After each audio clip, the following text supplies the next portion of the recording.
Number 1.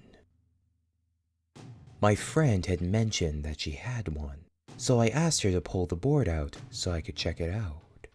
At first, she said no, but then agreed to do it as long as she didn't have to participate.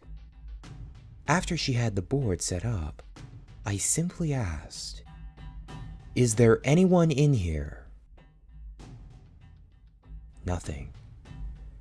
So, being a dumb teenager, I followed up with, "If anyone is in here and not talking, you're a coward." The board was put away after that. Fast forward about a week later and have me sleeping upstairs on my couch. I wake up on a stereotypical stormy night. Thunder and lightning, wind and rain, the works. I look around to see why I woke up and couldn't see a thing, and decide to try and fall back asleep. After lying there for about 30 seconds, I hear from downstairs, "Get the boy," in a very raspy, wispy voice. I open my eyes and listen. Still nothing. I start to go back to sleep. "Get the boy." It was much louder this time. Then my downstairs door slammed shut. I freaked the hell out because nobody slept down there and we had no drafts. Number 2. I have a terrifying story about a Ouija board. I got a call from my cousin who said that he, his brother, dad, and best friend were using a Ouija board in their basement. Prior to starting, they took a large porcelain doll out of the room because it was creepy and placed it in the adjacent room face down on a pile of towels. My cousin took a short break because the board was just spouting nonsense and went to take a shit. His dad, brother, and friend started asking the board questions without him. One of the questions was who is in the other room. It just started spouting random numbers, and when my cousin came back into the room, his brother said that it wasn't working, that they were going to put it away, and he showed him the answer to the last question he asked. My cousin then replied with, "Dude, that's my social security number." Then they started to talk to whatever started spewing answers out. It told my cousin he would die in the Air Force. At this point, they tell the entity that they are communicating with to prove itself. It then spelled out the word DOLL.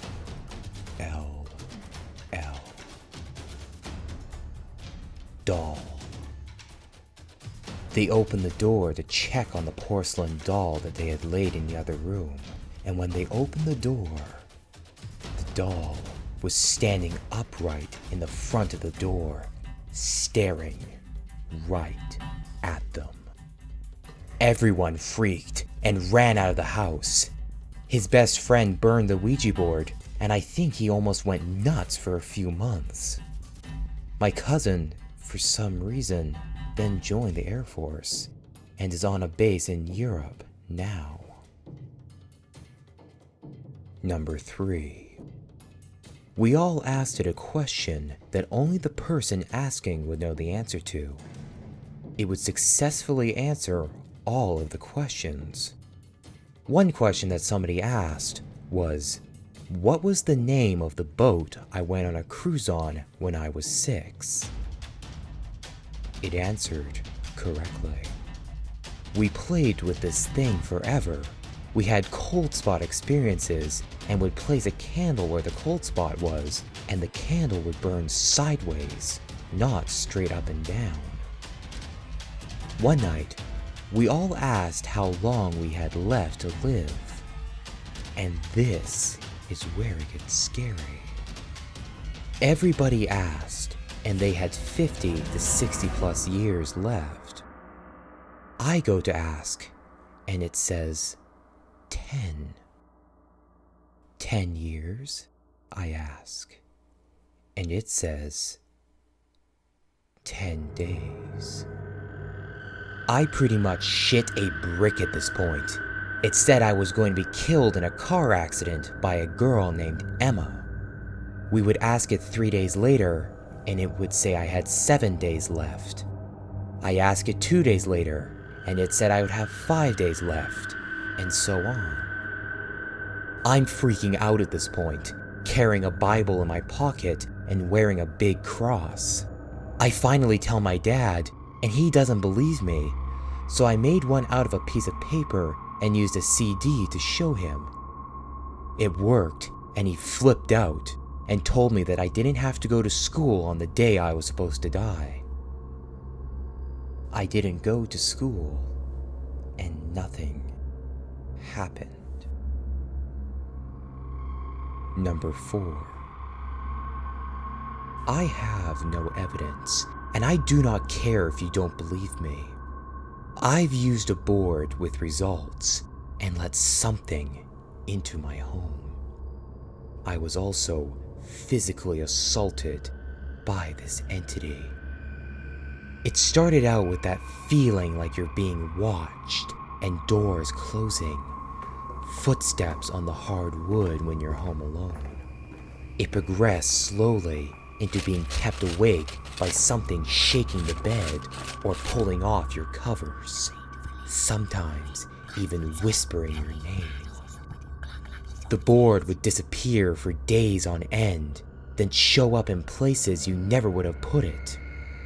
I became obsessed with it. Then, it was a black mass in the corner of the room, or the silhouette of a man watching you from the doorway. After that, it escalated pretty quickly. I had my hair pulled, fingers pricked, legs scratched, and even choked.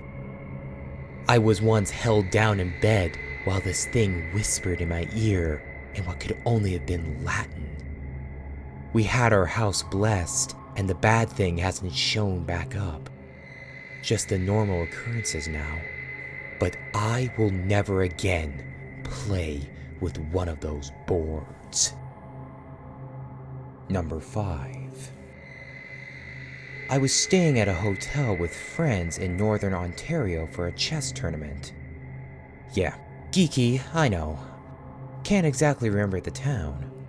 Anyway, we were looking for some thrills at night, and someone busted out a board. One of those official ones that you can get from Toys R Us. We asked a few questions I can't remember, but I will never forget when we asked if it knew if any of us were going to die.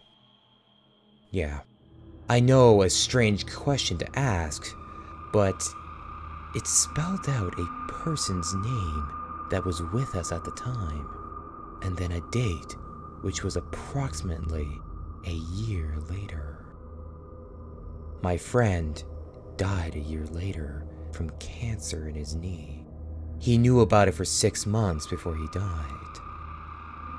To this day, I am still curious about the device, but I'll be damned if I ever touch it again. Number 6. A girl brought her authentic Ouija board made out of maple straight from Salem. Ironically, she was very Catholic, but loved her board. It was a very interesting few nights in the dorm. I think the second night we were playing with it, and it was going slow. Not much movement. I had my hand off the planchette because I still wasn't so sure about the thing. Suddenly, it was like ice cold fingers grabbed into my shoulders ever so slightly, and this terrible feeling in the back of my mind just came to the surface. I looked to the board, and the planchette started moving in a demonic pattern. I think figure eights this time. I looked at the girl and said, "I have a bad feeling about that," in time for her to realize what was happening. She stopped the movement and bid the spirit goodbye. In that moment, the icy grip loosened, and all was well. It was after this that the girl explained that the figure eight meant that something was trying to get out of the board. Believe it or not, this is common lore that goes with Ouija usage. Number 7. When I was about 14, my best friend had a sleepover birthday party. Being the silly little girls that we were, we decided to make a Ouija board to play with, not really knowing any of the rules, like making it say goodbye. After an hour or so, I wandered off to read some tarot cards and watch the rest of The Exorcist with the other couple of girls who didn't find that much enjoyment in communing with spirits. Rereading that last sentence, I do sound like such a stereotype, but I still use tarot cards though, so I never really grew out of this phase, it seems. Here's where it got weird though. After I left, the spirit talking to my friends changed. As in, it switched to a different spirit altogether. His name was Max, and he was looking for me. I've never known a Max in my life. My friends yelled out what he was saying as it moved, and I was riding off as them teasing me until he started giving them information about me that no one at the party knew. Things about minor abuse I was facing and the other little things. That freaked me right out. I begged for them to stop playing, even after Max tried to convince me that he was not trying to hurt me. My friends were at least nice and stopped playing before I started crying, and I thought that was the end of it. The next time a Ouija board came out was the next year, and only one girl from the original party was among the group. We were baking a cake, so when the buzzer went off, she and I headed up to take it out of the oven. When we got back to the group, another girl turned to me and asked, who's Max?" Apparently, he stuck around after that first time. If my friends want to use a Ouija board, they don't invite me over unless they want to speak to Max. He always seems to be around. A few times in my life, I've heard a voice call out my name. It usually makes me stop for a minute, but at least twice, had I not stopped, I would have been in the path of a car going too fast to stop before it would have hit me. I strongly believe that Max has stuck around to be helpful, but had we not pulled out that Ouija board, I would have never known about him.